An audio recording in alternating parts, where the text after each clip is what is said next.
네, 이제 이게 정치쇼 금요일 2부입니다. 4월 17일 금요일 2부 화제의 당선인들 주르륵 만나봅니다. 세 분 준비되어 있는데요. 먼저 열린민주당의 김진애 당선자 만나봅니다. 안녕하십니까? 네, 안녕하십니까. 당선 초대해 주셔서 감사합니다. 감사합니다. 당선자 먼저. 왜냐하면은 네. 솔직히 선거 전에는 열린민주당에 대한 여러 가지가 좀 언론에서 조금 좀 소홀히 취급된다는 그런 인상이 그랬나요? 있었거든요. 네네. 알겠습니다. 네. 당선자 언제 받으셨어요? 어저께 나왔습니다. 알겠습니다. 그럼 지금 말씀을 하셨는데 이 선거하기 전에 특히 그 초반에 처음 이 당이 만들어졌을 때는 굉장히 아주 뜨거운 그런 지지 어떤 뭐 폭풍이 몰아치듯이 있었는데 실제 선거한 뒤에는 조금 실망스러운 수치가 나오긴 했습니다. 이 괴리가 있었던 가장 큰 이유는 어떻게 보십니까? 일단 말씀드릴 거는요. 뭐 지금 생긴 지 한 달밖에 안 된 신생 정당이 세석을 만들었다는 건 사실 기적에 가까운 일입니다. 아하, 네. 그러니까 처음에 상당히 이제 돌풍이 불 거로 해서 적어도 한 6, 7석, 적어도 한 8석까지 갈 수 있지 않는가, 뭐 이런 얘기들이 상당히 있었는데요. 본선거가 시작이 되면서 이제 견제가 상당히 좀 들어왔지요. 네. 그 견제가 일단은 더불어민주당에서의 견제가 뭐 상당히 뭐 아주 강했었고요. 그리고 또 뭐 아까 얘기한 대로 그 언론에서도 다뤄주는 방식이라든가 또 뭐 이런 부분들에서 좀 열린민주당이 계속해서 상승세를 이어가기에 상당히 환경적인 그런 문제가 있었다고 봅니다. 네. 다만 뭐 지금 세석밖에 되지 않지만 열린민주당이 처음에 나왔을 때 그렇게 돌풍이 있고 상당히 많은 부분들이 기대가 있었던 이유를 좀 살펴봐야 된다고 생각이 돼요. 그거는 지금 이제 지지자가 지금 이번에 한 150만 표 정도가 나왔는데 네네. 저희는 이제 그 지지자들을 사실은 더불어민주당을 지지하고 또 민주개혁 진영을 지지하는 아주 뜨거운 지지자들이라고 봅니다. 그러니까 그분들의 마음을 좀 읽어야 된다. 뭐 이런 생각을 하고 있습니다. 알겠습니다. 지금 김진애 당선자 같은 경우 이제 1번으로 당선증을 어제 받으셨는데 그 뒤에 계시던 분들 중에 뭐 김의겸 후보라든지 주진영 후보 같은 이런 굉장히 그 인지도도 황희석 높고 후보, 안홍구 후보. 많죠. 좋은 네네. 분들이 많았었는데 안타깝게 원내 진입이 이번에는 실패했습니다. 뭐라고 하시던가요? 뭐 다들 이제 상당히 기대를 하고 있다가 다들 뭐 아쉬워하죠. 그렇지만 저희가 어저께도 하루 종일 17명이 모여서 후보들이 다 모여서 앞으로 열린민주당의 진로에 대해서 얘기를 하고 그랬는데요. 원내에 대한 하여튼 저희 그 한 달 동안 처음부터 만나면서부터 같이 공약 만들고요. 네. 같이 쭉 해왔기 때문에 이게 이제 요번이 확실히 다른 게 열린민주당의 요번에 후보들은 어느 계파나 어느 지도부에서 뽑은 게 아닙니다. 국민들이 이제 공천을 통해서 직접 투표를 통해서 뽑은 사람들이기 때문에 각기 가지고 있는 의무감이나 또 책임감, 자부심이 좀 남달라서요. 그 책임의식을 저희가 세석밖에는 갖고 있지 않지만 열린민주당으로서는 계속해서 이어가야 된다 이런 생각을 하고 있습니다. 알겠습니다. 제일 이제 사람들이 궁금해하는 시점 많이 질문 받으셨겠지만 저도 한번 여쭤보겠습니다. 이후에 더불어민주당하고 합치냐 아니면 따로 가느냐 어떻게 됩니까? 아니 그거는 뭐 완전히 더불어민주당의 생각에 달려 있다고 보고요. 네.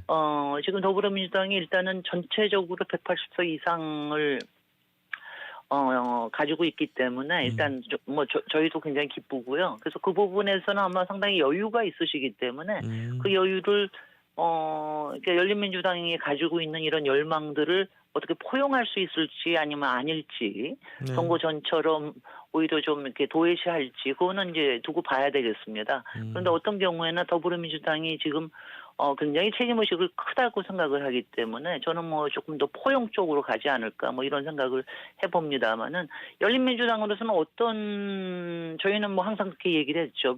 필요하면 혹시 과반이 안 되거나 필요하면 당장 합당하는데 하겠다. 만약 필요하면은 제2교섭단체를 만드는데 협조하겠다. 그래서 여권에 앞으로 공수처장 추천의 문제라든가 이런 부분에 제2교섭단체의 역할이 있기 때문에 그렇게 할 수도 있다. 그래서 뭐 모든 것이 문재인 정부와 그리고 이제 민주 진영 쪽에 유리한 방향으로 이렇게 가야 된다고 생각이 됩니다.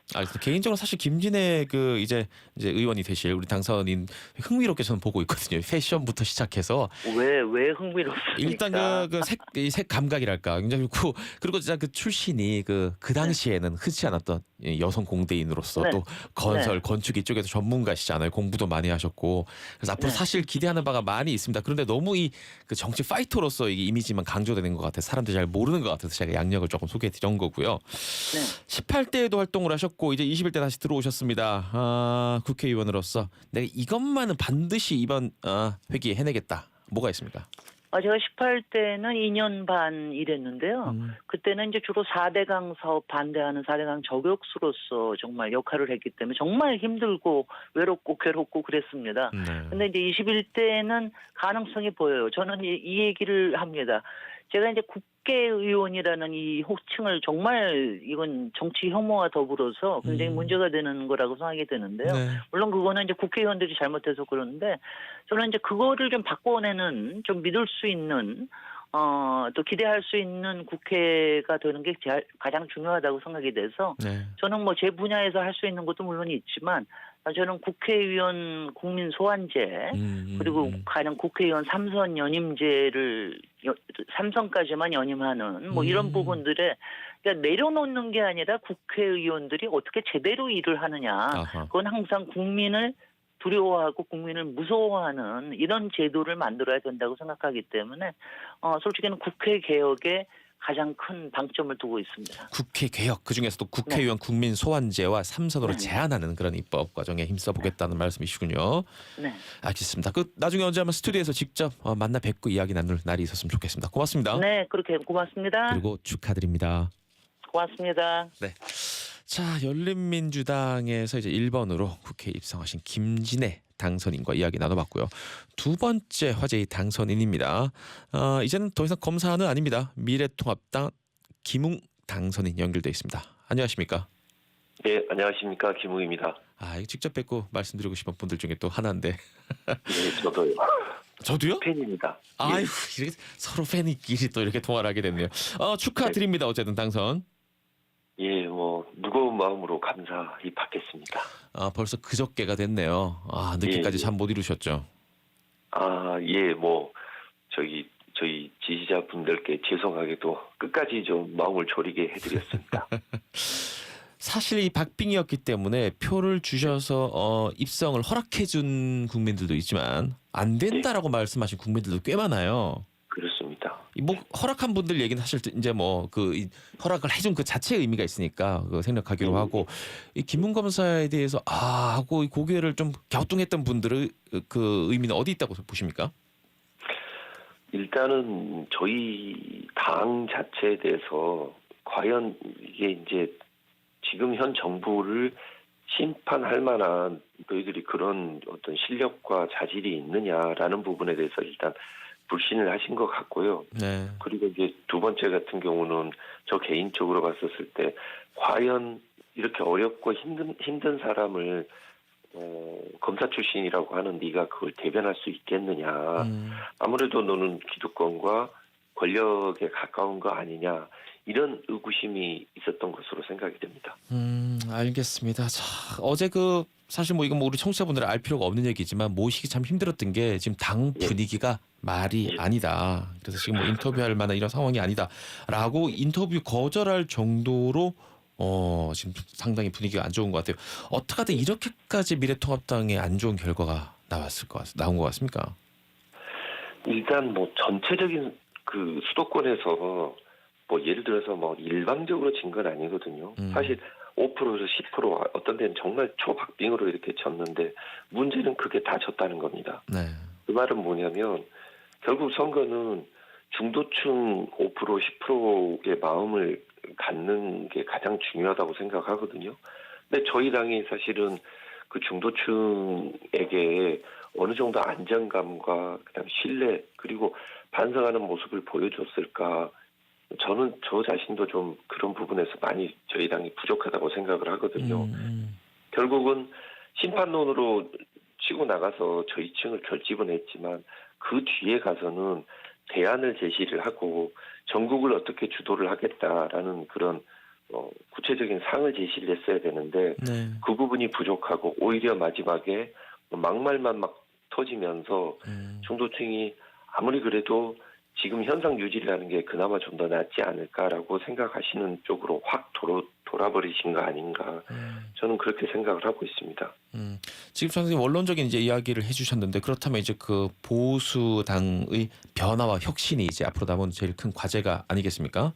예, 그렇죠. 그리고 이제 김웅 검사님 같은 경우는 아직도 70년대 생이시니까 또 당연히 예, 비교적 예. 젊은 이제 뭐 혁신의 바람을 일으키셔야 될 장본인이기도 한데 어떤 부분에 가장 중점을 둬야 된다고 보십니까? 앞으로 변화의 중심은 뭐가 된다고 보십니까?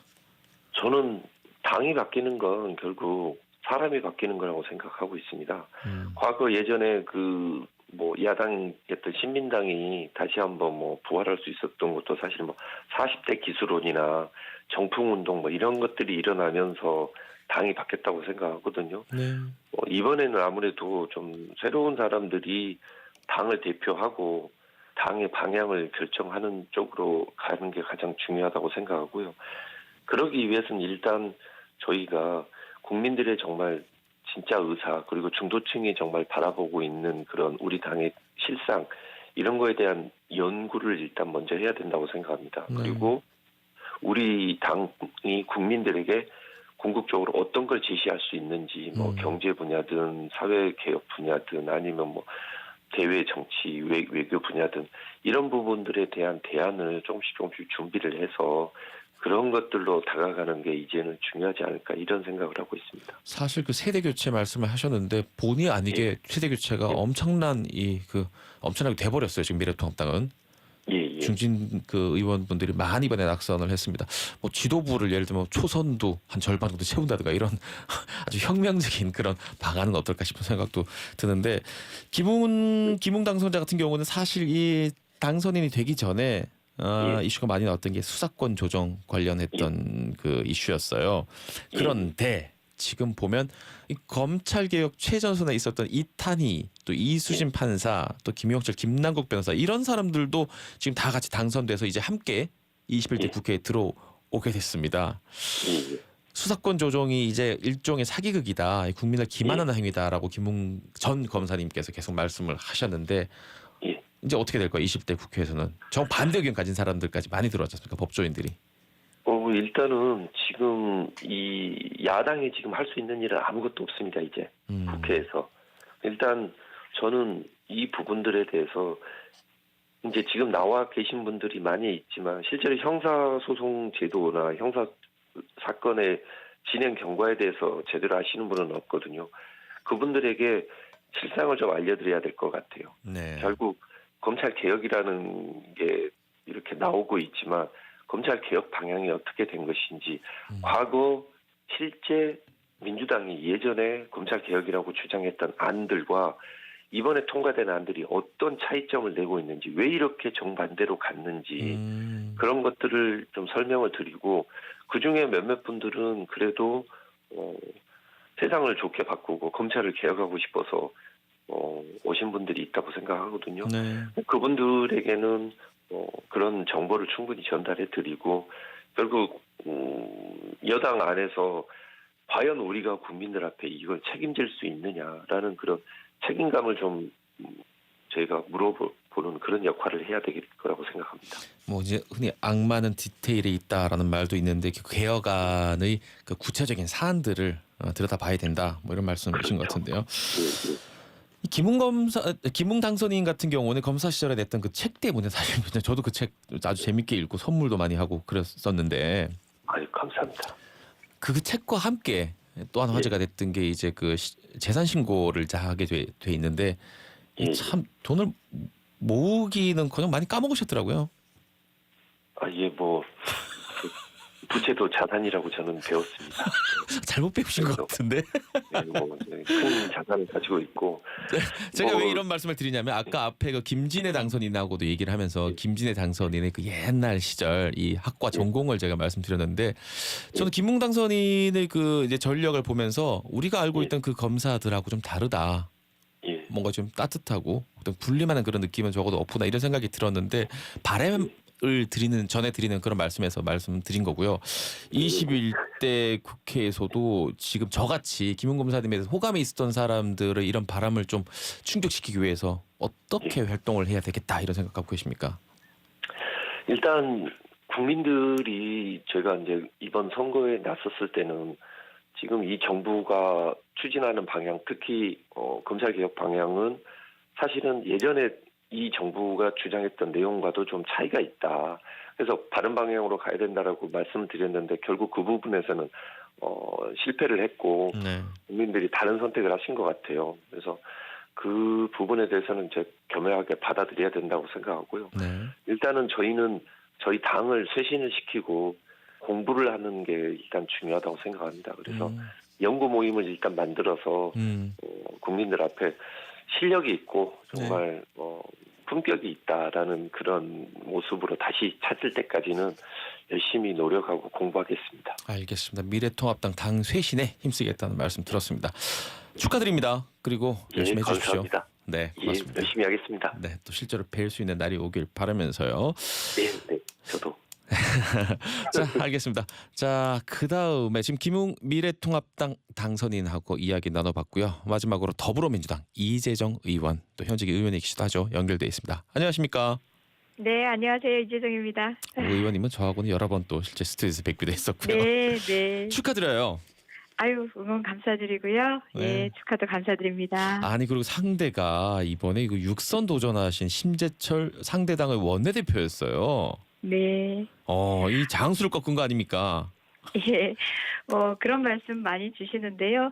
20년간 사실은 이 지역구 생기고 난 뒤에 계속 심 의원님만 국민의 대표셨는데 네. 그 저력이라는 게 만만치 않은 건 사실일 겁니다. 또 시민의 선택을 받을 때는 이유가 있었을 테고요.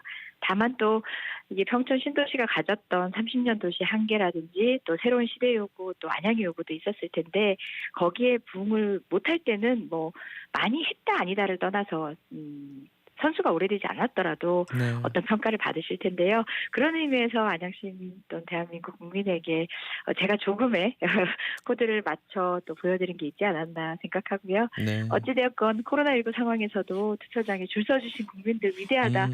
저는 그 칭찬 드리고 싶습니다. 그래요. 이게 오히려 정치의 수준을 넘어선 유권자들의 승리가 아닌가라는 생각합니다. 사실 영예는 잠깐이지만 부담은 길잖아요. 그렇습니다. 그렇죠, 의원님. 네. 그동안 이제 그런 말들이 있었습니다. 하려도 잘 안 되면 저쪽에서 발목을 잡아가지고 못했다 이런 얘기를 많이 네. 들었는데 이제는 그 핑계를 댈 수가 없게 돼버렸는 게 그렇죠. 맞습니다. 제가 유세하면서 계속 드렸던 말씀이 네. 우리 더불어민주당 야당 이제 핑계 안 되도록 압도적 승리하게 해달라 했는데 덜컥 정말 부담스럽다, 정말 무겁다, 어떻게 할 것인가에 대한 고민으로 당선 이후에 기뻐할 새도 없이 채우고 있는 건 사실입니다. 그래요. 그냥 드리는 말씀이에요. 21대 국회 이제 한 달 있으면 열리는데 제일 초반에 집중해야 될 사안은 뭡니까? 먼저 선결과제라고 생각하시는 게 있다면? 네. 저는 계속 더불어민주당의 어떤 정책 과제들을 자유한국당은 정당의 정책인 것처럼 이야기를 했는데요. 네. 분명히 문재인 대통령 개인의 정책도 아니고 압도적 승리로 대선에 승리하던 당시 국민의 요구거든요.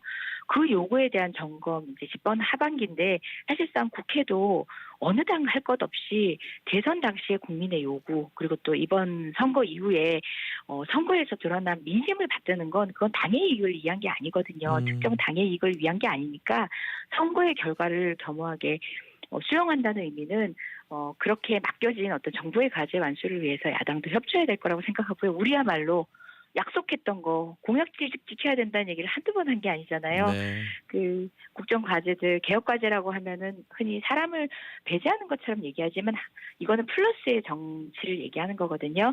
그래서 개혁 과제 곳곳에 드러난 여러 가지 개혁 문제 산적한들 아직 국회 벽을 넘지 못한 것들이 많은데요. 네. 마무리해야죠. 네. 알겠습니다. 그 여유가 없으면 이렇게 이 선거 과정에서 네거티브도 할 수 있고 그런데 이재정 의원님 캠페인을 보니까 좀 이렇게 품격이 느껴졌다 이런 생각이 들었거든요. 네. 그래서 앞으로 21대 국회에 들어가셔도 이 품격이 정치권의 네. 뉴 노멀이 되도록 노력했으면 좋겠다는 바람을 또 국민의 한 사람으로서 또 드려봅니다. 네. 지심표 명심하고요. 정말 무겁다라는 얘기 그 이상으로는 표현 안 되고 있습니다. 자만하지 않고 또 계속 소통하면서 점검하면서 주시는 말씀에 또 반성도 하면서 묵묵히 손잡고 같이 걸어가겠습니다. 고맙습니다. 20대에서 우리 이재정 의원님이 했던 1호 법안이 유명합니다. 소방공무원 네. 국가직화. 아주 의미 있는 네. 법안이었다고 생각하고 결국 통과됐다는 사실이 더 의미가 있죠. 자, 네. 이제 21대 국회에서 이재정 의원의 1호 법안 뭘 지금 만지작 그리고 계십니까? 네, 지금 20대 국회에서 미처 못한 일들이 향후 20대 국회 임기 마지막까지 제 역할이 될 텐데요. 최선을 다해보고 그때 21대의 제 꿈과 계획을 말씀드리겠습니다. 아직은 오늘도 20대 국회의원으로서 임무 수행 중입니다. 아 네. 진짜 얼마 남았죠 아직 임기도 당연히. 그럼요. 예. 그래서 제가 제안한 법안은 아니지만 지금 공무원 해직 공무원들 해직 사실상 공무원. 우리나라의 노동 발전을 위해서 애쓰시다가 고초를 겪으셨던 분인데 네. 해직 공무원들을 위한 법도 있고요. 과거사법 법사위에 있거든요. 이미 상임위 심사는 끝났는데 여전히 형제복지원 같은 경우는 국회 앞 농성을 계속하고 있습니다. 지난 겨울에 단식 농성까지 하시면서 우리 최성우 씨 같은 경우는 힘들어서 병원까지 실려가셨는데요. 이런 여러분들께 아직 남은 빚이 있고 이 문제 끝까지 완수할 테고요. 네. 제가 제안한 법은 아닐지라도 제 어깨가 무거운 법들이라 마무리하고 그럼에도 불구하고 안 된다면 제가 미처 못다했던 일을 1호 법안을 해야 되지 않을까 그런 여러 법안들 또 여러 요구들이 굉장히 많네요. 시간이 부족하네요. 네.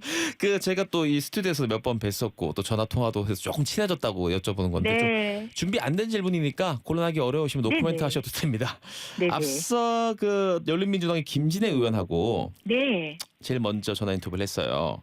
네. 더불어민주당하고 열린민주당 합치냐 당분간 따로 가냐 네. 이 질문 드렸더니 이거는 더불어민주당한테 달려 있다라고 공을 넘겼습니다. 네. 예. 아, 일원으로서 어떻게 보십니까? 네, 저는 정당의 통합이라든지 이런 기술적인 부분보다는 가치적인 면 그리고 또 지향에 대한 부분에 있어서 근본적으로 동의한다면 그건 언제든지 어떤 가능성이든 열어줄 수 있는 거라고 생각하고요. 이거는 비단 열린민주당만이 아니라 어느 정당이든 간에 지금 미래통합당 같은 경우라도요. 네. 정말 국민을 위한 역사 인식을 뚜렷이하고 과거와 결별하고 새로운 희망을 제시한다면 모든 건 열어둘 수 있는 겁니다. 그것처럼 지향 그리고 또 본인의 부적절한 지점들이 있었다면 어떤 정치 세력이든 그 점들을 교정하고 또 함께하는 것에 따라서는 미래는 열려 있는 거 아닌가. 그리고 그거에 대해서 정치 기술적으로 접근하기에는 저는 제가 결정할 수 있는 어떤 입장은 아닌 것 같습니다. 우리 이재정 의원님의 네. 단점을 내가 유일한 단점을 발견했네. 네네네. 너무 잘 넘어가. 알겠습니다. 아닙니다. 진짜 저는 그런 마음이 있습니다. 우리 미래통합당 의원님들도 네네. 정말 과거와 결별하고 그래요, 함께 미래를 알겠습니다. 해나가는데. 당선 축하드립니다, 의원님. 네, 감사드립니다. 다음에 스튜디오에서 뵙죠. 네, 국민의 승리 함께 축하드립니다. 네, 고맙습니다. 자, 이제 이게 정치쇼 세 분의 당선인과 이야기 나눠봤습니다. 3부로 넘어갑니다. 잠시만요.